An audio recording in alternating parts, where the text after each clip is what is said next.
रविवार को जेवर तहसील के गांव अली अहमदपुर उर्फ गली में भारतीय किसान यूनियन कृषक शक्ति संगठन के विस्तार के लिए एक बैठक आयोजित की गई।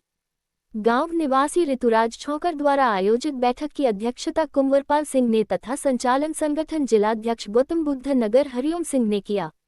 बैठक को संबोधित करते हुए राष्ट्रीय अध्यक्ष अमन ठाकुर ने कहा कि गौतम बुद्ध नगर में सबसे ज्यादा प्रोजेक्ट लगाए जा रहे हैं, लेकिन क्षेत्रीय युवाओं को रोजगार नहीं मिल रहा है। जिले में किसानों का शोषण हो रहा है। भारतीय किसान यूनियन कृषक शक्ति संगठन किसानों की समस्याओं को लेकर यमुना विकास प्राधिकरण का घेराव करने की रणनीति तैयार कर रहा है। इस दौरान राष्ट्रीय अध्यक्ष अमन ठाकुर ने बताया कि संगठन का विस्तार करते हुए ऋतुराज छोकर को महासचिव मेरठ मंडल व आकाश छोकर को जिला सचिव युवा सहित दर्जन भर लोगों को संगठन में महत्वपूर्ण जिम्मेदारी दी गई है। भारतीय किसान यूनियन कृषक शक्ति संगठन दर्जन भर हिंदी भाषी राज्यों में सक्रिय रूप से काम कर रहा है।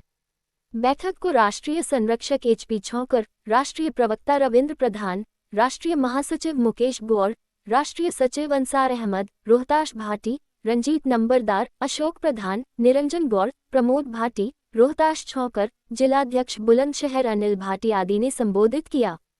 बैठक में ब्लॉक अध्यक्ष जेवर मनीष अत्री, रिंकू म्याना, सुरजन सिंह, राहुल, पवन भाटी, सचिन, धर्मपाल सिंह, मुंशी खान, कृष्ण, राजकुमार, गजेंद्र, शीशपाल, राजपाल सिंह, ओम प्रकाश, वीरदत्त आदि सैकड़ों लोग मौजूद रहे। Yogesh Kumar Sharma, chief editor, BP24 news. दोस्तों, आज हम आपको दिखा रहे हैं अली अहमदपुर गली जो जेवर क्षेत्र का गांव है। वहाँ आज यहाँ भारतीय किसान यूनियन कृषक शक्ति का एक संगठन विस्तार हुआ है। यहाँ उनके राष्ट्रीय अध्यक्ष अमन ठाकुर जी है, उनसे जानना चाहेंगे। अध्यक्ष जी, आज आप गढ़ी गांव में आए हैं और यहाँ एक कार्यक्रम किया है, तो इसके बारे में क्षेत्र की जनता को क्या संदेश देना चाहेंगे?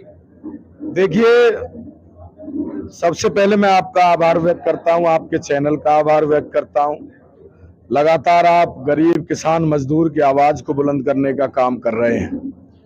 आज जेवर तहसील के गांव गढ़ी परौरी में हम लोगों ने एक बैठक का आयोजन किया है, जिसके आयोजक इसी गांव के निवासी भाई ऋतुराज जी हैं और हमारे जेवर के ब्लॉक अध्यक्ष भाई मनीष जी के सौजन्य से इस मीटिंग ये रहा कि हमारा जो आंदोलन चल रहा है 25 नवंबर से 11 तारीख को हम लोग ग्रेटर नोएडा प्राधिकरण पर एक बहुत बड़ी पंचायत करने का काम कर रहे हैं।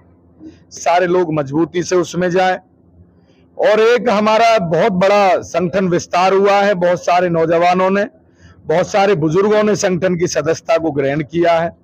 हमारा लगा सच्चाई, ईमानदारी के रास्ते पर चल करके जिस सोच और विचारधारा के साथ हम यहाँ के गरीब किसान मजदूर नौजवानों की आवाज को ऐसे कि ऐसे लोगों का चयन कर जो लोग वास्तव में चाहते हैं कि अपने क्षेत्र का नौजवानों को रोजगार मिले, उन सभी लोगों को एकजुट करके हम लोग उनकी आवाज बनना चाहते हैं। और मुझे विश्वास है भारतीय किसान यूनियन कृषक शक्ति पर इन लोगों का विशेष आशीर्वाद रहा, विशेष साथ सहयोग रहा और आज इन्हीं की बदौलत, इस जनता की बदौलत ही है। हम लोगों का इसमें बहुत बड़ा रोल नहीं है, इस जनता का सब वजह से, इस जनता के आशीर्वाद की वजह से हम लोग इस देश के 11 से 12 हिंदी भाषी राज्यों में काम कर रहे हैं। एक बहुत बड़ा परिवार बन करके उभरा है भारतीय किसान यूनियन कृषक शक्ति।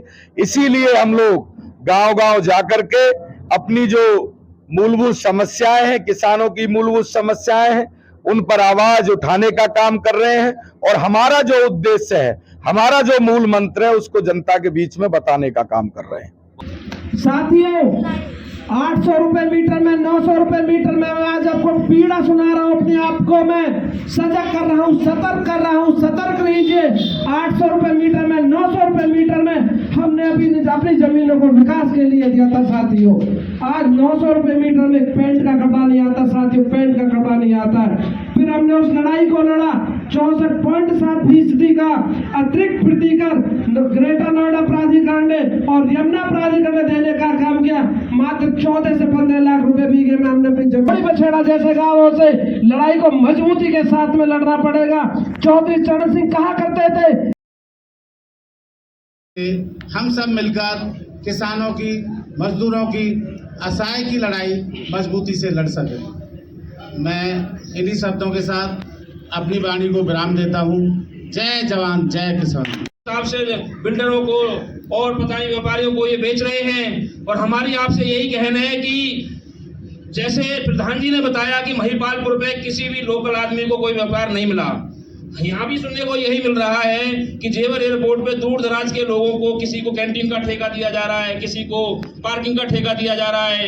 सब तरह के ठेके हमारे लोकल क्षेत्र के किसी इंसान को ना दिया जा रहा है। वो दूर दूर से लोगों को दबाव में आके, चाहे वो राजनीतिक दबाव है, चाहे वो पैसे का दबाव है, चाहे वो प्राधिकरण का दबाव है, क्योंकि सब जगह हिंदुस्तान का हर व्यक्ति परेशान है। कोई बिजली महकमे से परेशान है, तो कोई पुलिस प्रशासन से परेशान है, कोई तहसील से परेशान है। तो इस तरह के विचार उनके मन में आए कि क्यों ना एक ऐसा गठन किया जाए, ऐसा संगठन बनाया जाए कि जिसके साथ में लोगों की सेवा कर सकूं। और साथियों, हम सब बहुत ही बड़े सौभाग्यशाली हैं कि आज जो हमारे बीच में है माननीय अमन ठाकुर जी, राष्ट्रीय अध्यक्ष। मैं चाहूँगा एक बार जोरदार तालियां उनके बीच में। जब ये संगठन स्टार्ट हुआ तो हजारों की संख्या बाबा दादा पापा उन्होंने जमीन के टुकड़ों को किस तरीका से बचाकर और हमको सौंपा है। उन्हें पता है कि जमीन की क्या कीमत है। मेरा आप सभी नौजवानों से ये कहना है कि अपनी जमीन के हक के लिए, अपनी जमीन के हक के लिए संगठन से जुड़ो और अपनी जो भी समस्याएं, उन समस्याओं को संगठन में शेयर करो और उनका समाधान कराओ। आवाज दो, आवाज दो। राष्ट्रीय अध्यक्ष अमन ठाकुर, राष्ट्रीय अध्यक्ष अमन ठाकुर।